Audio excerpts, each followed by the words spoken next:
सही है। का मतलब पहला पहला दूसरा तीसरा चौथा ऐसे होना चाहिए। तो इसमें पहला ये क्या था, कार्बन पे नेगेटिव है और ये वाला कार्बन sp हाइब्रिडाइज्ड है। ये वाला जिस पे नेगेटिव है वो वाला sp2 हाइब्रिडाइज्ड है। वही है सर, इस पे है ये वाला भी sp2 हाइब्रिडाइज्ड है।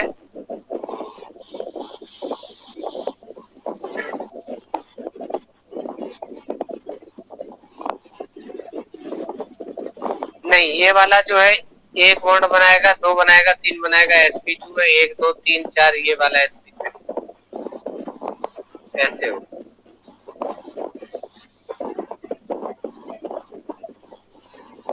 अच्छा, इसमें क्या है, जैसे ये वाला कार्बन है, इसके पास C है और 2 H है, तीसरा वाला ये है। ठीक है, एक टाइम के लिए आप जरा माइक अपना म्यूट कर लीजिए, सरसराहट की आवाज आ रही। अच्छा, 1 2 3 बॉन्ड बन गए, चौथा लॉन पेयर हो गया, ये वाला तो हो गया sp3।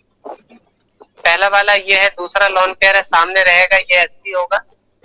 ये वाला एक बॉन्ड कंसीडर किया जाएगा, ये वाला एक कंसीडर किया जाएगा, एक लॉन पेयर हो जाएगा, तो ये sp2 हो गया। एक बॉन्ड यहाँ कंसीडर किया जाएगा, एक यहाँ किया जाएगा, ये sp2। अब अगर स्टेबिलिटी की अगर बात करें तो जो आपका कार्बन परसेंटेज एस करेक्टर जितना ज्यादा होगा, इलेक्ट्रोनेगेटिविटी भी उतनी ही ज्यादा होगी। इन सभी में पहला पहले नंबर पे आएगा नो डाउट। अब इसमें क्या ऑप्शन थे, अब बचते हैं दो ऑप्शन, पहला और दूसरा। अब बात ये, दूसरा पहले आएगा या तीसरा आएगा। अब इस वाले में sp2 ये भी है, ये वाला भी sp2 डबल, लेकिन इसके साथ रेजोनेंस पॉसिबल है।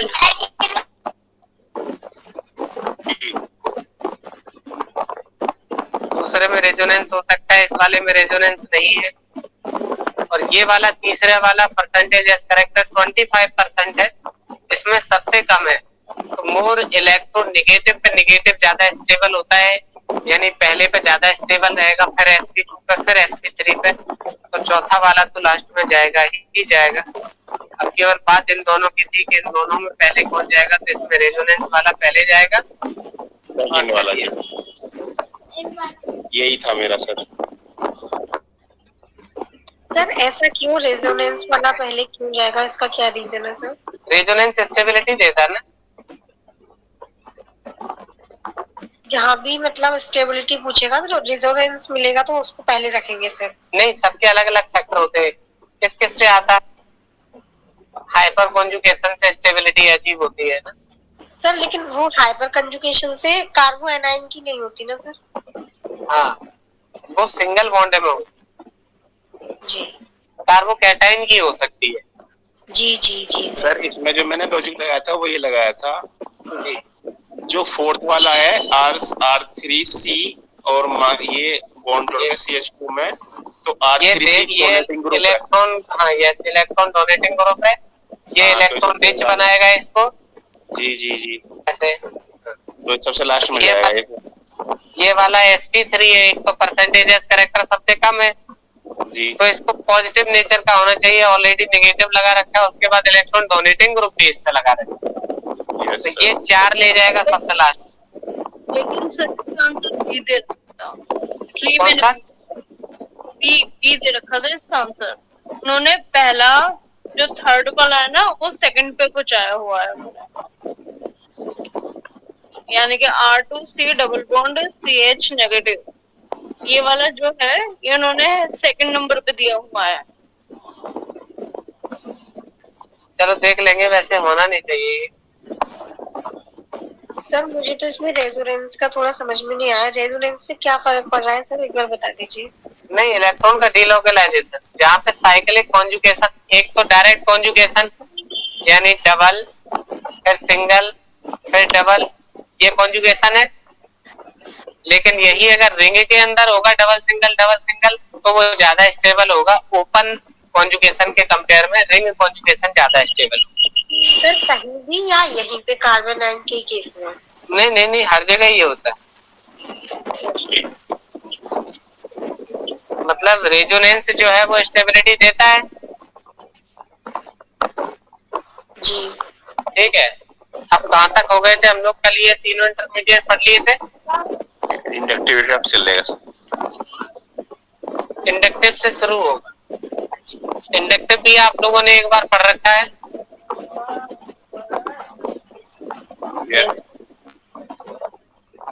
यहाँ से शुरू करते हैं आज का।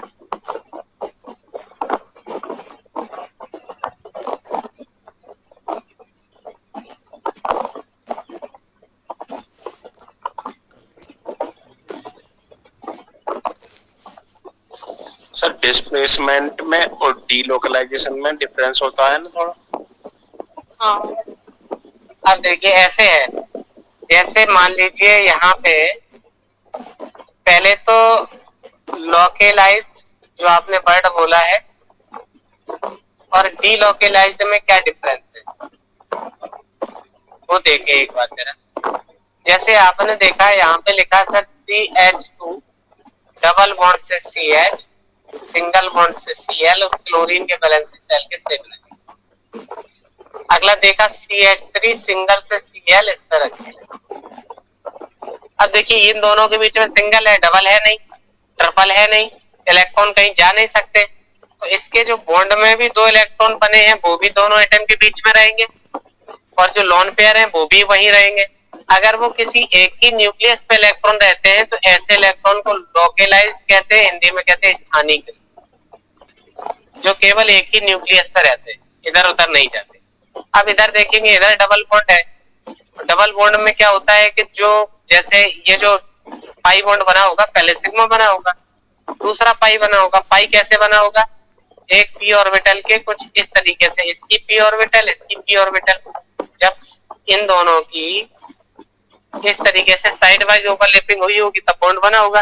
यानी इलेक्ट्रॉन क्लाउड सीधा ना रह के इलेक्ट्रॉन क्लाउड कैसा होता है, इनमें डिस्ट्रीब्यूट होता है, डिस्टर्स होता है। ऐसी कंडीशन में इलेक्ट्रॉन विस्थानीकृत हो सकते हैं, इलेक्ट्रॉन डिस्प्लेस हो सकते हैं, इसी को डीलोकेलाइजेशन कहते हैं। कैसे? ये इलेक्ट्रॉन जो एक्स्ट्रा पड़े थे वो इलेक्ट्रॉन अगर रिपल करे इधर तो इस पे प्लस आएगा और ये शेयर्ड इलेक्ट्रॉन इधर चले जाएंगे, इस पे माइनस आएगा और जो ये वाला बॉन्ड बना था ये वाला, ये खत्म हो जाएगा यहाँ से। ये कहाँ गए दोनों इलेक्ट्रॉन? इस पे। इन दोनों इलेक्ट्रॉन को हम ऐसे बना के दिखा सकते हैं कि ये शेयर्ड वाले यहाँ गए। जब इस पे प्लस आया तो इसने लोन पेयर ने अपने देके इस प्लस को इसके साथ बॉन्डिंग कर ली और ये वाला प्लस साइन खत्म हो जाएगा, ये इलेक्ट्रॉन बॉन्डिंग में चले गए तो यहाँ पे आ जाएगा प्लस। तो आपने देखा कि यहाँ के लोन पेयर बॉन्डिंग में चले गए और जो बॉन्डिंग में थे वो किनारे चले गए और यही वाली स्थिति को हम कहते हैं डीलोकेलाइजेशन, यानी विस्थानीकरण।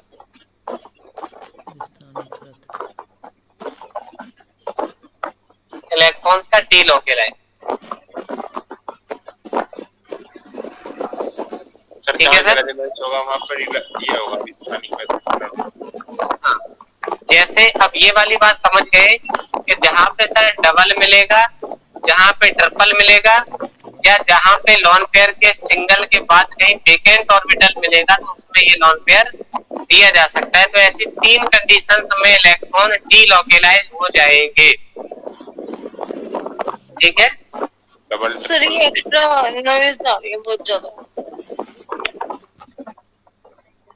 अब नहीं आ रही होगी। मनोज सर के यहाँ हमें लग रहा है फैन चल रहा था। सर थोड़े से रोटेट होके बैठ जाइए, पीठ की तरफ फैन लगे, अपना चेहरा घूम जाए थोड़ा सा। तो डीलोकेलाइज्ड इलेक्ट्रॉन क्या है? जो केवल सर एक ही न्यूक्लियस पर ना रहे, दो एटम्स के बीच में डिस्प्लेस हो जाए, कहीं भी चेंज हो जाए, ऐसे इलेक्ट्रॉन को डीलोकेलाइज्ड इलेक्ट्रॉन, और जो केवल एक ही न्यूक्लियस पर रह जाए उनको कहते हैं लोकेलाइज्ड इलेक्ट्रॉन्स। तो अब जब एक या एक से अधिक न्यूक्लियस पे इलेक्ट्रॉन्स रहेंगे, ऐसे इलेक्ट्रॉन डीलोकेलाइज हुए।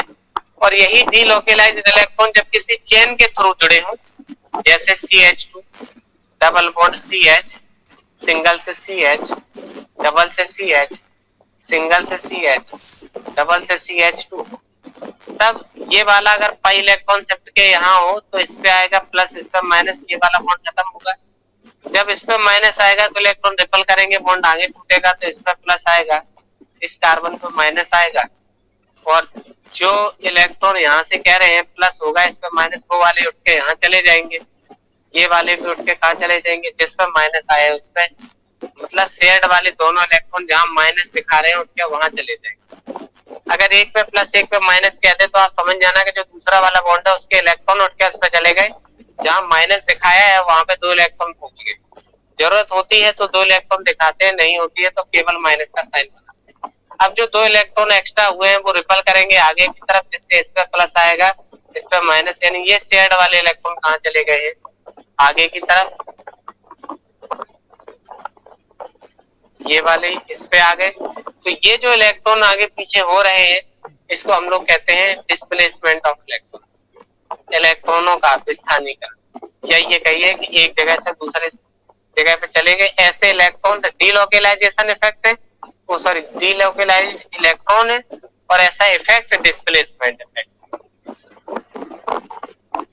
अब बात समझ गए, इलेक्ट्रॉन्स के लिए यूज किया गया है डीलोकेलाइज्ड इलेक्ट्रॉन, यानी विस्थानीकृत, जो एक जगह पर ना रह गया दूसरी जगह जा।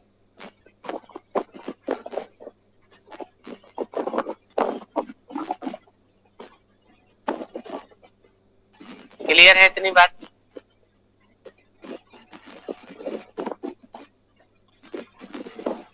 अब बात आती है कि इलेक्ट्रॉन अगर इधर से उधर जाएंगे, इलेक्ट्रॉनिक डिस्प्लेसमेंट होगा, तो इलेक्ट्रॉन डिस्प्लेसमेंट कितने तरीके से देखने को मिलेगा? सर इलेक्ट्रॉन डिस्प्लेसमेंट देखने को मिलेगा परमानेंट इफेक्ट, इलेक्ट्रॉन डिस्प्लेसमेंट देखने को मिलेगा टेम्परेरी इफेक्ट। मतलब on the demand of attacking reagent electromeric inductomeric effect देखने को मिलेंगे, और परमानेंट इफेक्ट में आपको इंडक्टिव इफेक्ट, मीजोमेरिक इफेक्ट जिसको रेजोनेंस भी कहा गया, और हाइपर कॉन्जुगेशन इफेक्ट, ये आपके परमानेंट इफेक्ट में आ रहे हैं। आइए पहला इफेक्ट पढ़ते हैं, इंडक्टिव इफेक्ट, हिंदी में कहा जाता है प्रेरण।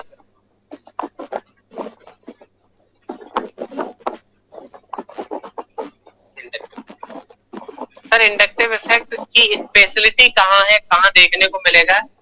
सर सिंगल बॉन्ड में देखने को मिलेगा। This effect is permanent effect and it is a partial displacement of sigma electrons due to electronegativity difference between the two groups. Carbon और हेलोजन मान लीजिए जुड़ा है तो हेलोजन पे नेगेटिव होता है, इसमें पॉजिटिव। अगर इनके बीच में पॉजिटिव नेगेटिव जनरेट हो रहा है तो dissimilar electronic effect, covalent bond में अगर डिसिमिलर एटम जुड़े हैं जिनकी इलेक्ट्रोनेगेटिविटी डिफरेंट है, ऐसी स्थिति में ये इफेक्ट आपको देखने को मिलेगा। अगर सी सिंगल बॉन्ड सी हुआ, कहीं इंडक्टिव लगेगा? नहीं। एक्स एक्स हो दोनों, लगेगा? नहीं। दोनों डिफरेंट होने चाहिए। अच्छा, दूसरा कार्बन से हाइड्रोजन के बीच में? नहीं, क्योंकि इन दोनों की लगभग इलेक्ट्रोनेगेटिविटी सेम होती है, इसलिए इस इफेक्ट को कहाँ देखने को मिलेगा? जहां इलेक्ट्रोनेगेटिविटी डिफरेंस होगा वहां पे। सी से Cl, सी से Br, सी से I, सी से F, हाँ देखने को मिलेगा। सी से O, हाँ मिलेगा।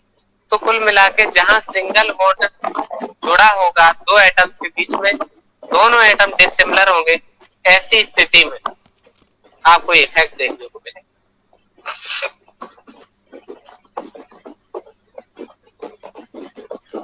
चलिए, क्या बोला गया? इंडक्टिव इफेक्ट है, सिंगल है, इसको आई से डिनोट करते हैं, I effect.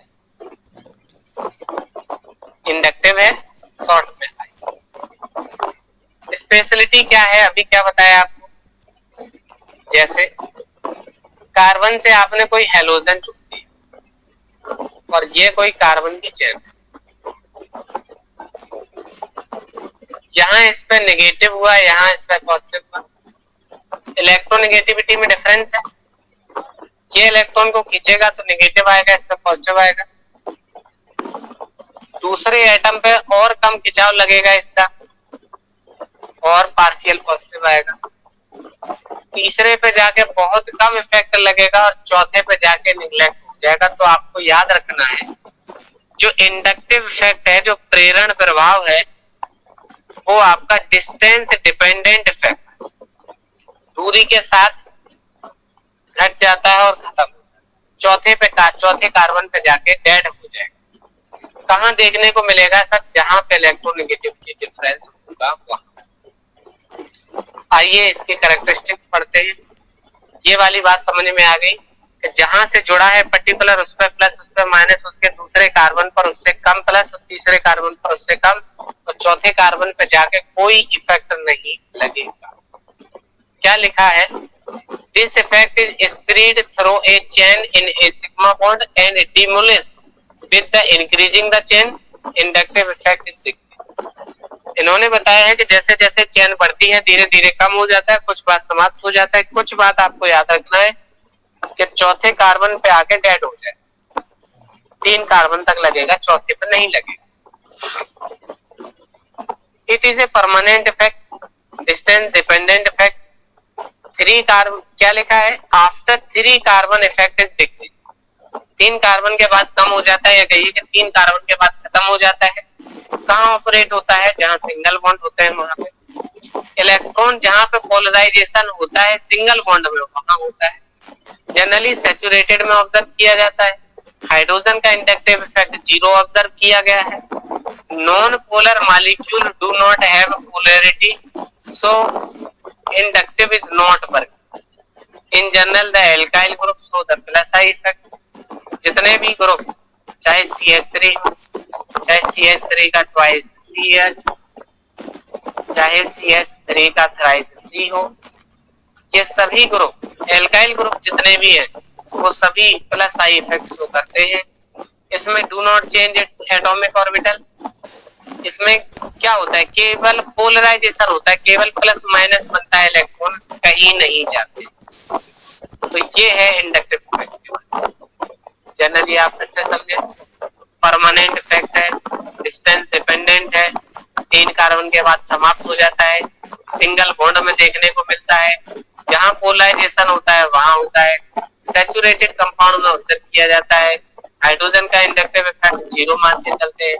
Non polar molecule में इंडक्टिव इफेक्ट वर्क नहीं करता है। जितने भी एल्काइल ग्रुप होते हैं वो प्लस आई शो करते हैं, चौथे कार्बन पे जाके समाप्त हो जाता है। क्या इतनी बात सबको समझ में आ गई? एक बार हाँ ना करें। Yes sir.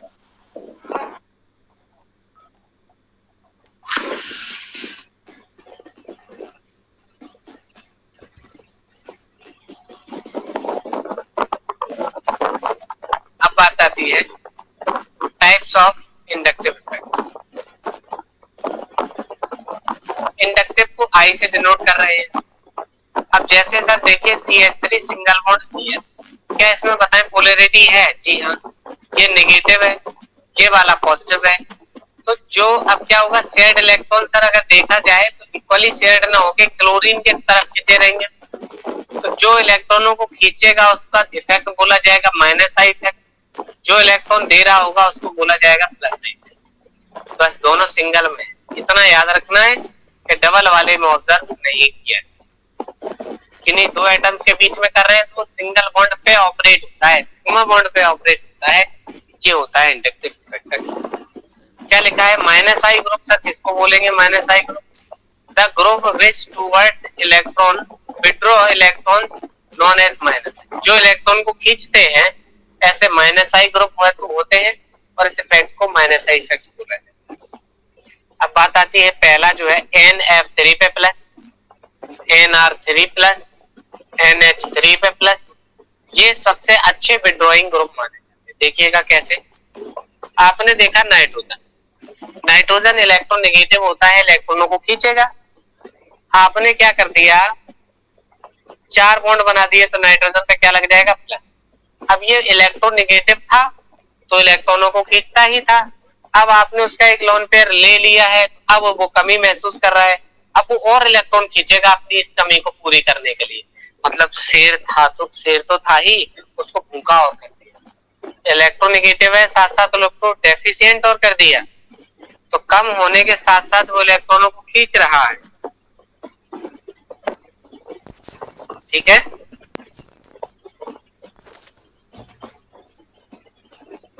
उस पे 3 मोर इलेक्ट्रोनेगेटिव ग्रुप और जोड़ दिए, तो सर इतना खतरनाक माइनस आई बना दिया कि नाइट्रोजन इलेक्ट्रोनेगेटिविटी की वजह से खींचेगा, प्लस लगा दिया तो इलेक्ट्रॉन डेफिशिएंसी की वजह से खींचेगा, और फ्लोरीन मोर इलेक्ट्रॉन नेगेटिव लगा दिया और वो भी 3-3 ग्रुप, सबसे अच्छा माइनस है। फिर NR3, NH3, NO2, CN, COOH, फिर इलेक्ट्रोनेगेटिविटी का ऑर्डर, फ्लोरीन सबसे ज्यादा, फिर क्लोरीन, फिर ब्रोमीन, फिर आयोडीन। NR3 है, NH3 है, NR3 है पहला, फिर दूसरा NH3। स्पेशल नोट में नीचे लिखा है, N है 3 R जुड़े हुए, N है 3 H जुड़े हुए। NH3 से ज्यादा NR3 का है, जैसा कि यहाँ ऑर्डर बताया गया है।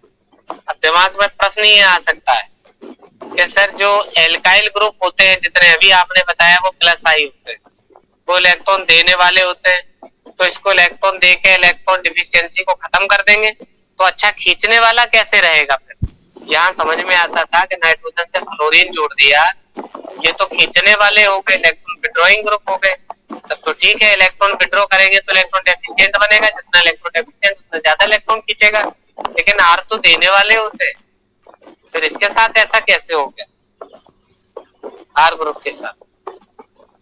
तो यहाँ स्पेशल मेंशन है, this is by the molecule tend to planar, बड़े साइज होने के कारण ये पिरामिडल ना होके प्लेनर हो जाता है, और प्लेनर हो जाता है तो sp2 हाइब्रिडाइजेशन धारण कर लेता है, उस टाइम पे परसेंटेज एस कैरेक्टर बढ़ जाता है। अगर इस तरीके से हम देखते तो उसको हम sp3 मान के चलते, लेकिन ये बड़े साइज के होने के कारण तीनों आर अपने आप को इस तरीके से अरेंज कर लेते हैं तीनों तरफ। अब ऐसी कंडीशन में 120 के बन जाते हैं, मतलब sp2 होगा तो परसेंटेज एस कैरेक्टर बढ़ा है, मतलब इलेक्ट्रोनेगेटिविटी बढ़ गई, इसलिए NR3 पहले आ गई। क्या इतनी बात क्लियर होगी?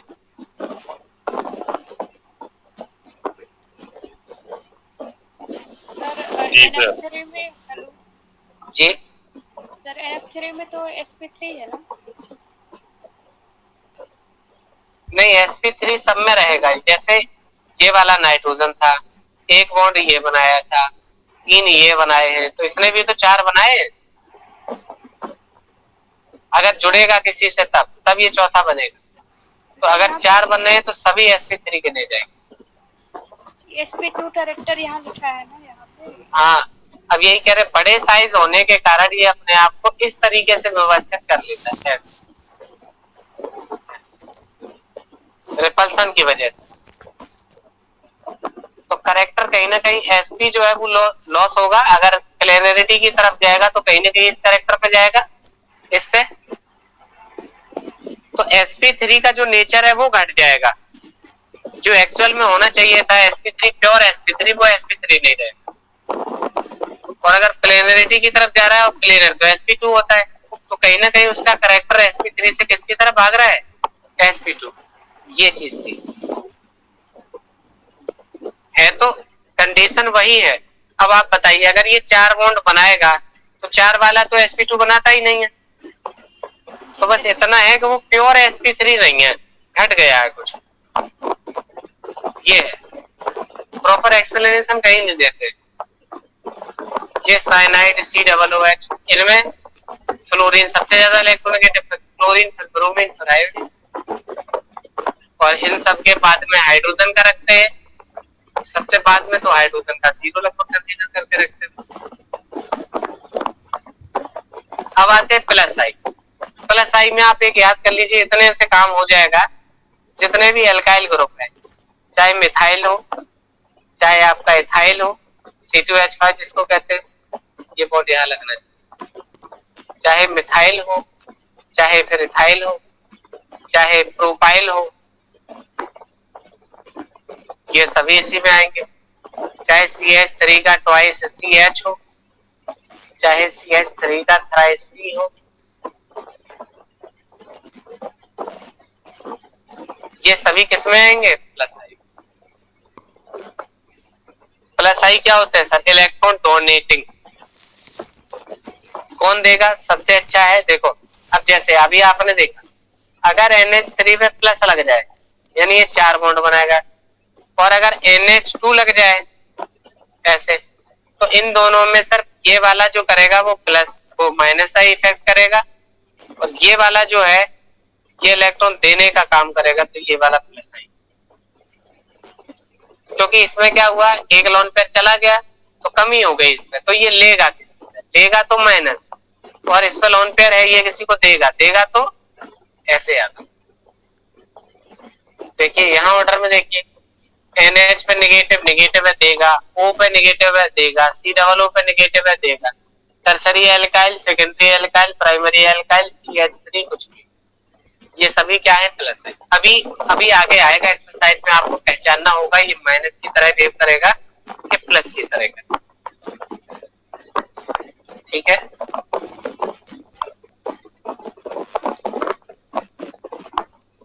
अब देखिएगा, ये प्लस आई में आपने देखा, अगर ये इथाइल है तो कम करेगा, प्रोपाइल है तो ज्यादा करेगा, और ब्यूटाइल है तो और ज्यादा करेगा। तो जितना ज्यादा बढ़ता जाएगा उतना ज्यादा आपको देखने को मिलेगा। अब अगर कार्बन से जुड़ा हुआ अगर डिफरेंट एटम आ जाए, कैसा, कार्बन से हाइड्रोजन, कार्बन से ड्यूटेरियम, कार्बन से ट्राइटियम, तो आइसोटोप में जिसका एटॉमिक वेट ज्यादा होगा, ऐसी स्थिति में उसका प्लस आई जाता है। जैसे क्लोरीन का 35 होता है, क्लोरीन का 37, दोनों इलेक्ट्रॉन खींचने वाले हैं माइनस आई, इन दोनों में माइनस आई किसका अच्छा है, जिसका एटॉमिक मास अच्छा है, जाता है उसी का। देखिएगा, जैसे एक कार्बन से 3 क्लोरीन, तो 3 आई लगे हैं, 1 2 3, यहाँ पे 2, यहाँ पे 1,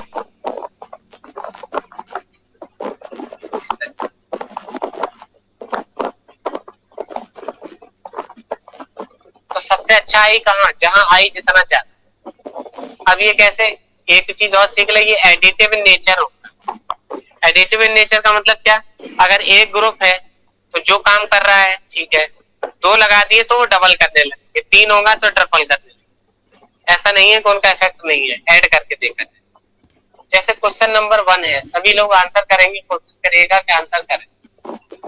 इन्होंने बोला identify the inductive effect atom और group which is directly attached to cyclic system. जैसे ये आपका साइक्लिक सिस्टम हो गया, इससे जुड़ा हुआ पार्ट ये है, तो ये जो पार्ट जुड़ा हुआ है इस वाले रिंग पे, ये जुड़ा हुआ है इस वाले रिंग पे, ये है, ये बताना है आपको ये कौन सा इफेक्ट शो करेगा, माइनस आई या प्लस, बताइए। ये वाला बोलिए, ये करेगा माइनस आई करेगा कि प्लस आई करेगा?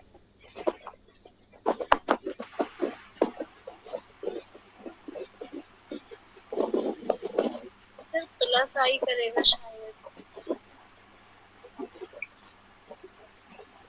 शायद नहीं, कॉन्सेप्ट सीखिए। अगर इलेक्ट्रॉन को विड्रॉ करे, अगर इलेक्ट्रॉन को अपनी ओर खींचे तो माइनस, इलेक्ट्रॉन को डोनेट करे तो प्लस।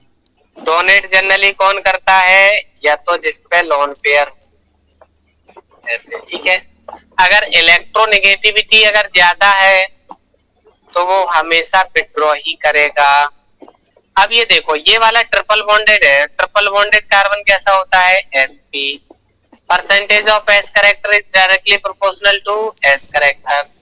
ये वाला कार्बन की अगर आप बात करोगे रिंग वाले की, तो रिंग वाला डबल बॉन्डेड है तो कैसा, sp, ट्रिपल बॉन्डेड वाला कैसा, sp, sp में परसेंटेज s कैरेक्टर ज्यादा, ये वाला नेगेटिव इलेक्ट्रॉन खींचेगा, इस टाइम पे ये वाली रिंग कैसा करेगी, प्लस वेव करेगी। समझ में आ गई बात नहीं?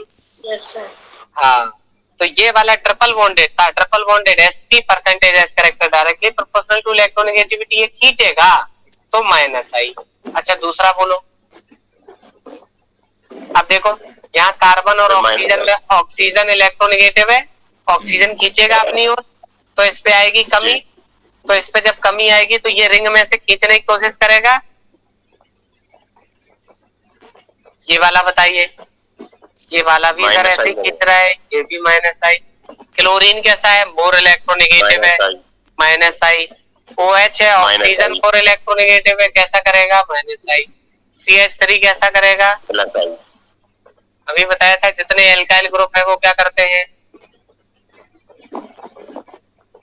सर OH वाले का एक बार बताइए, इस पे तो ये ऑक्सीजन है, ऑक्सीजन है, ऑक्सीजन कैसा है, इलेक्ट्रोनेगेटिव है, जैसे क्लोरीन था, डायरेक्ट रिंग से O अटैच है, डायरेक्ट रिंग से Cl अटैच है, ऑक्सीजन मोर इलेक्ट्रोनेगेटिव है, रिंग के इलेक्ट्रॉन खींचेगा। लेकिन सर ऑक्सीजन तो लोन पेयर भी तो होता है सर। अभी हमने पढ़ाया ही नहीं आपको, इसीलिए केमिस्ट्री नहीं आती।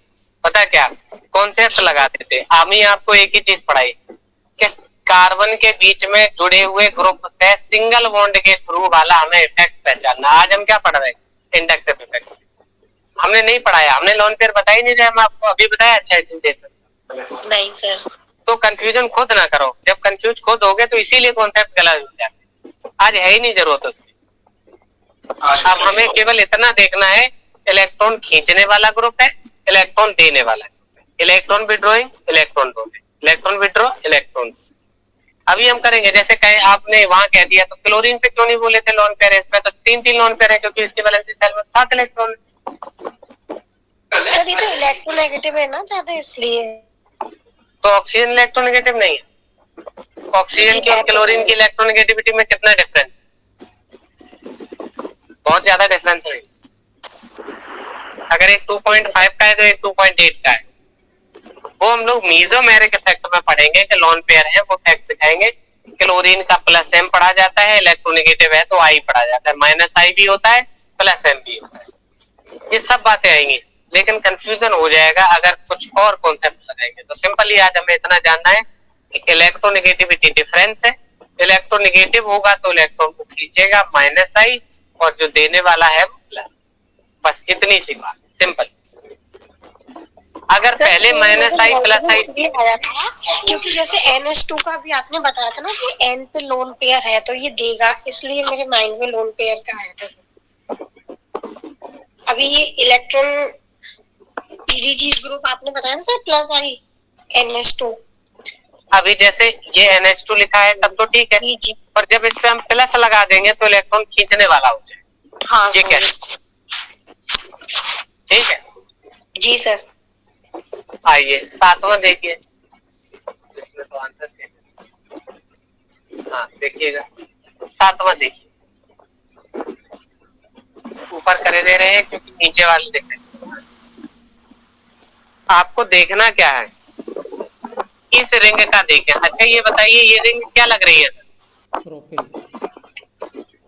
3 कार्बन की है ना, सभी लोग बोलेंगे। अब 3 कार्बन की तो है सर। ठीक, तो क्या कोई इसमें इलेक्ट्रॉन विड्रॉइंग ग्रुप लग रहा है क्या? नहीं, ये क्या रहे होंगे सब? CH, अगला CH2, अगला CH2, ये कुल मिला के सब क्या है भाई मेरे? एल्काइल है। और एल्काइल ग्रुप सब क्या करते हैं? +I। इतना जानना है, कोई एक्स्ट्रा दिमाग नहीं लगा, जो बताया है वो लगा है ना। इतनी बात तो क्लियर है। Yes sir. ये वाला ग्रुप देखो, क्या लगता है? ये खुद मरा जा रहा है अपने आप में जूझते हुए। इस कार्बन के इलेक्ट्रॉन ये खुद ऑक्सीजन खींच रहा है, यहाँ पे इलेक्ट्रॉन डेफिशिएंट होगा, इलेक्ट्रॉन की कमी होगी तो रिंग की तरफ से आएगा ऐसा, ये देगा और ये खींचेगा, क्योंकि इसमें कमी हो गई तो ये रिंग में से खींचेगा। ये इलेक्ट्रॉन ले रहा है, आ गई बात समझ?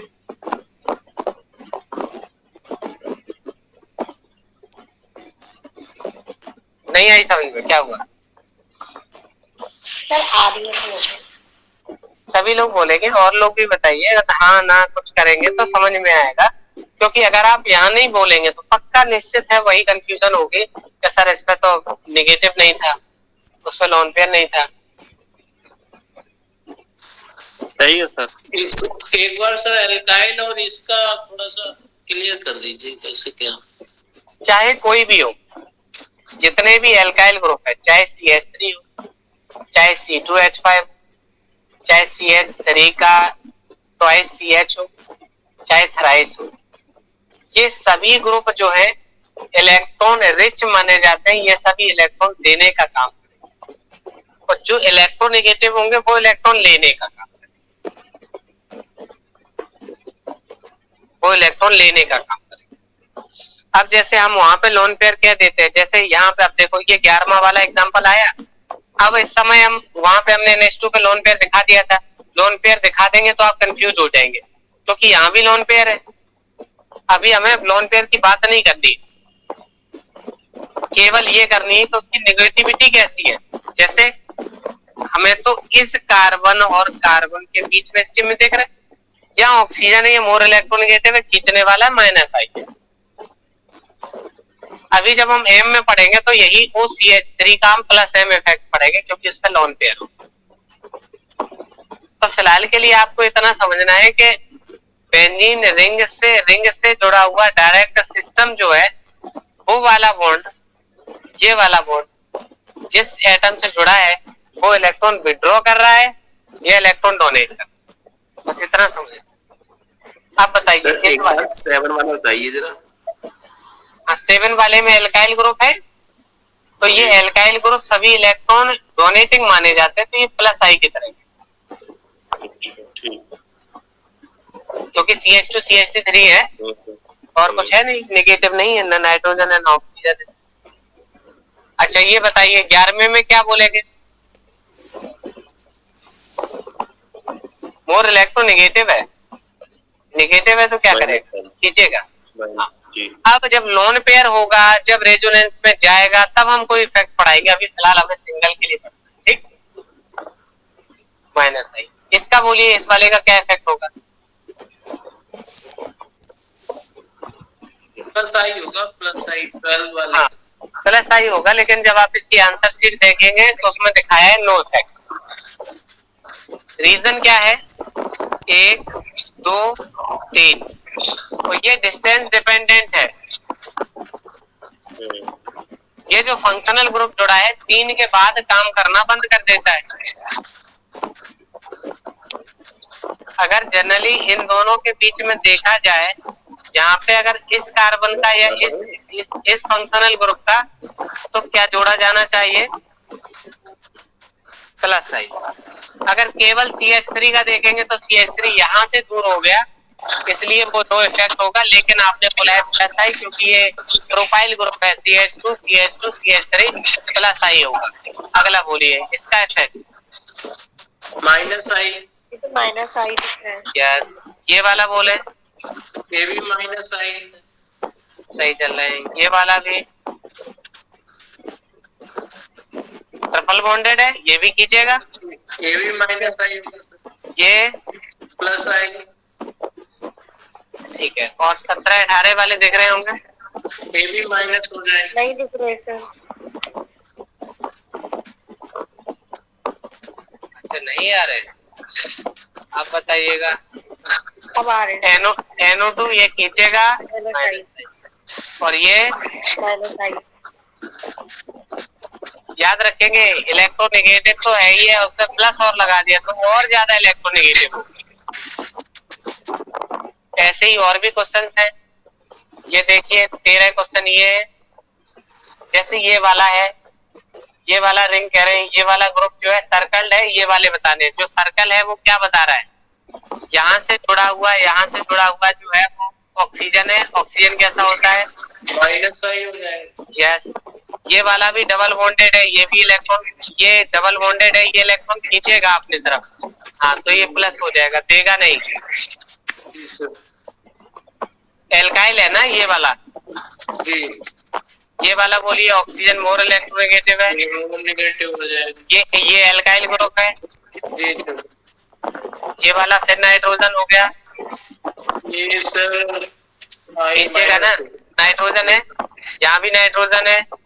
अभी हम डबल नहीं देख रहे, हम सिंगल को देख रहे हैं खाली। ये वाला देखें, ये एल्काइल ग्रुप है। ये वाला देखो सर, इसको अगर बीच से काट दे तो ये वाला पार्ट ये वाला सेम है बिल्कुल दोनों। जी जी। ये नॉन पोलर है, अगर ये नॉन पोलर है तो इसमें +I -I नहीं बनेंगे। समझ गए होंगे क्यों नहीं बनेंगे, क्योंकि दोनों एटम सेम लिखे हैं।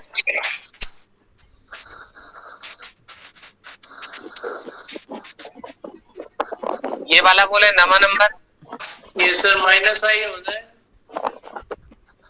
ये वाला ट्रिपल बॉन्ड है, ट्रिपल बॉन्ड कैसा होता है sp, और sp कैसा होता है मोर इलेक्ट्रोनेगेटिव, माइनस आई। ये वाला CH3 है, CH3 एल्काइल ग्रुप होता है, एल्काइल ग्रुप प्लस आई और क्लोरीन माइनस CH3 प्लस।